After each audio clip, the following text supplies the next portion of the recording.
જય શ્રી કૃષ્ણ ફ્રેન્ડ્સ।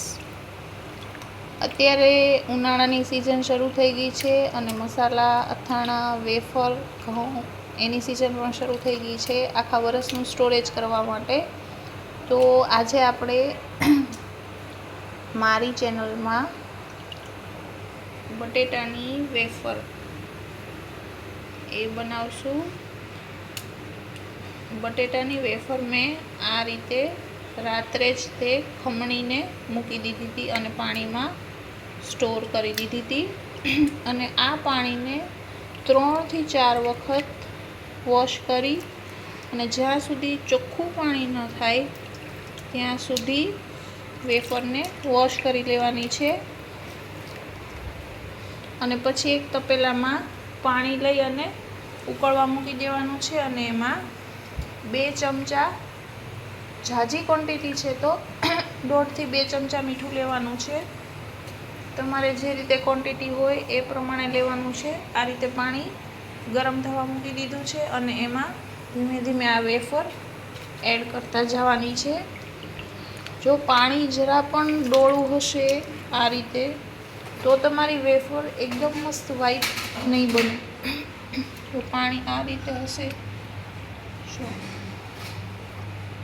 તો વેફરનો કલર એકદમ પ્યોર વ્હાઈટ નહીં બને।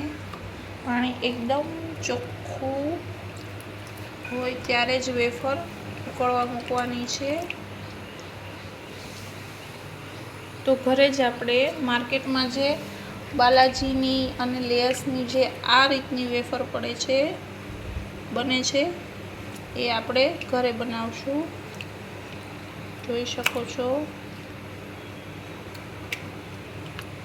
આની માટેની ખમણી અલગ આવે છે એ હું તમને મારા બીજા વિડીયોમાં કહીશ। આ રીતે પાણી જ્યારે ગરમ થવા માંડે ત્યારે એમાં વેફર એડ કરતા જવાની છે।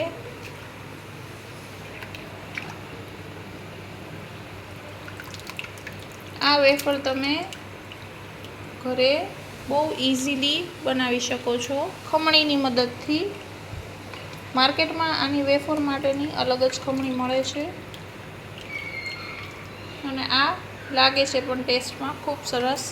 તમે એમાં ઉપર મરચું અને ચાટ મસાલો એડ કરીને ખાઈ શકો છો પણ અત્યારે તો પહેલાં મીઠું નાખીને બોઇલ કરવાની છે।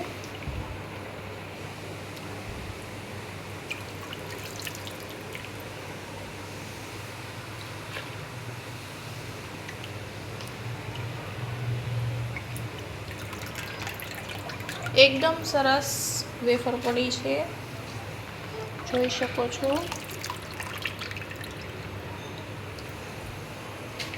સાદી વેફર તો આપણે ઘરે બનાવીએ જ છીએ પણ આ વખતે અમે થોડી અલગ બનાવી કે ભાઈ બહારથી જે મળે છે એ રીતની વેફર આપણે ઘરે બનાવીએ।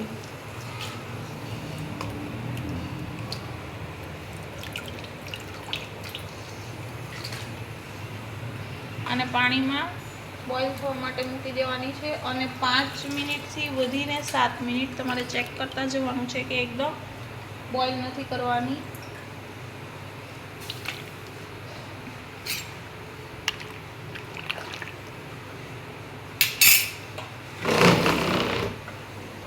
આ જે છે એને એડ કરતા જવાની છે।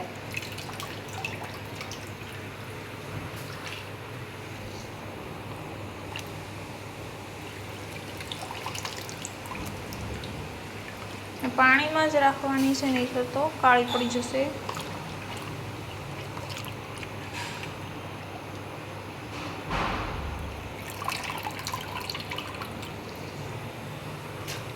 પાણીનો કલર જેવો બદલાય તરત જ તે પાછું ફરીવાર પાણી બદલાવી નાખવાનું છે તો એકદમ સરસ પ્યોર વ્હાઈટ બનશે।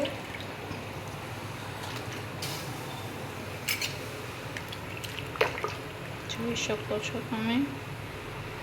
મીઠું તમારા ટેસ્ટ મુજબ પાણીમાં એડ કરવાનું છે।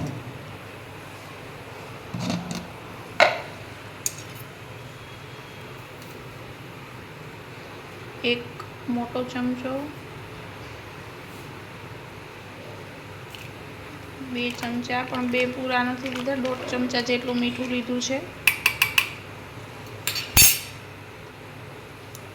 અને ટેસ્ટ કરી લેવાનું. કદાચ તમને જો વધારે ખારું ભાવતું હોય તો તમે વધારે મીઠું એડ કરીને બનાવી શકો છો. અને હવે આને પહેલાં 5 મિનિટ માટે બોઇલ થવા દેવાનું છે.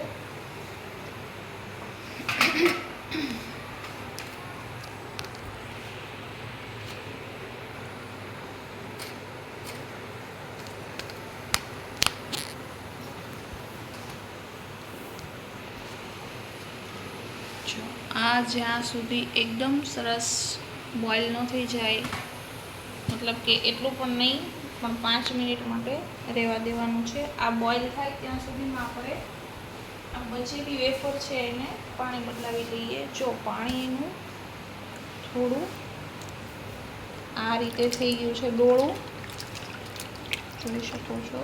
જો પાણીનો કલર થોડો ડોળો થઈ ગયો છે તો પાછું આપણે પાણી બદલાવી નાખીએ, જેથી વેફર્સ એકદમ મસ્ત પ્યોર વ્હાઈટ બને. તો હવે આને આપણે થોડી થોડી લઈને ચોખ્ખા પાણીમાં લઈ લેશું.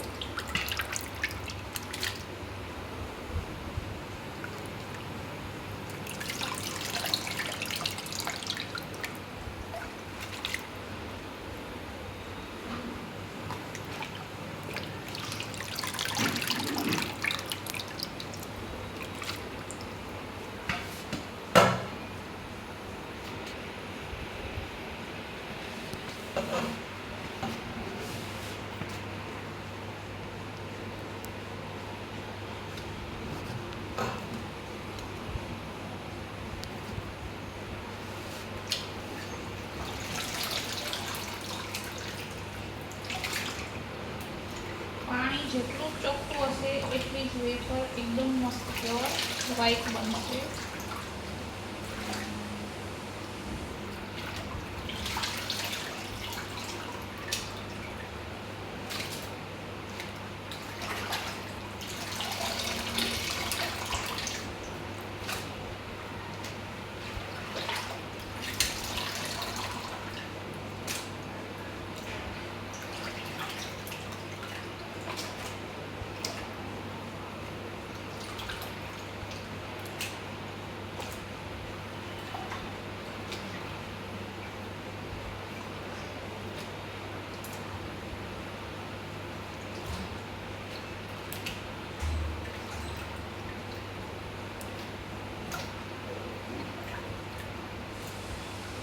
હવે આ પાણી રાખી દેવાનું છે.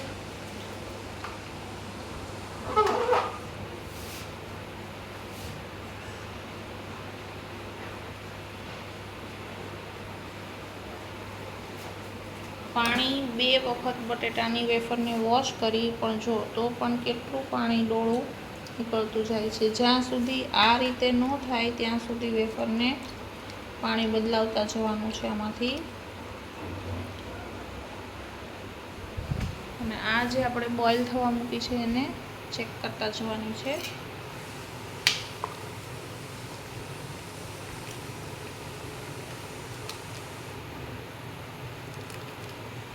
એને જોતા જવાની છે કે કાચી નથી લાગતી ને.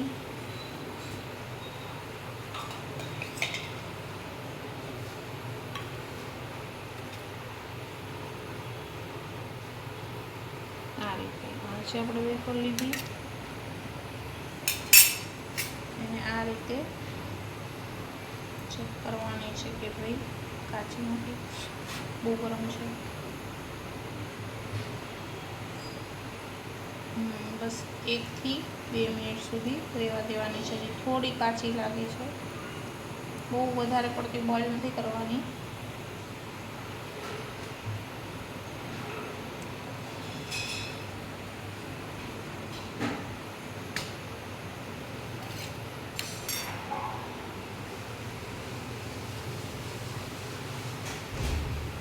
અને એક મેં બીજી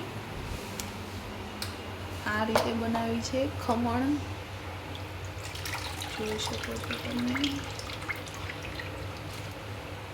આને પણ સેમ મેથડ જ રિપીટ કરવાની છે.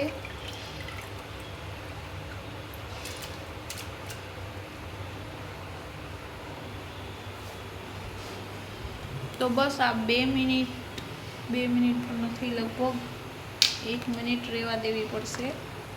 પછી એને છાંય સૂકવી દેવાની છે અને એકદમ સરસ ડ્રાય થઈ જાય, ખખડી જાય પછી એને તળવાની છે.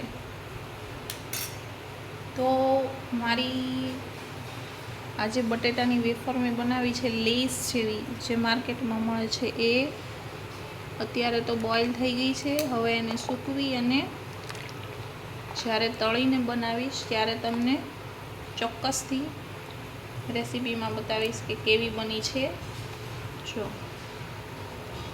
આ રીતે વરાળ નીકળે એટલે આમાંથી લઈ લેવાની છે, કાચી ન રહેવી જોઈએ. તો ત્યાં સુધી બધાને જય જલારામ.